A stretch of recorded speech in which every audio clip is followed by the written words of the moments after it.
So, meron tayo ditong kalabasa. Ang gagawin natin ngayon ay kukuha lang tayo ng isang slice. So, yung ginawa ko dyan, nagkuha ko ng 2 slice.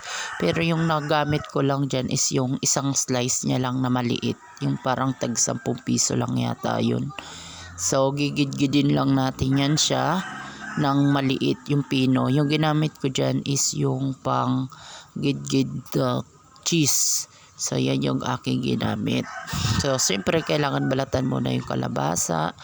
Tapos, bago gidgirin ng panggidgid ng cheese. Tapos, titimplahan na natin siya.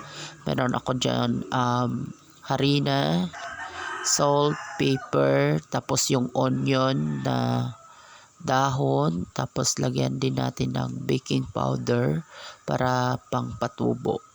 Tapos, lagyan natin siya ng tubig. Tapos mix. Tapos itatansya-tansya lang natin yan siya.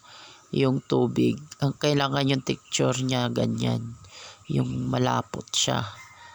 Tapos i-rest lang natin siya ng mga 20, 30 o 10 minutes. Tapos ayan, ganyan lang yung pagluto. Kailangan mainit yung mantika, tapos bibilog-bilugin mo lang siya gamit yung 2 kutsara. So, yan lang yung ginawa ko.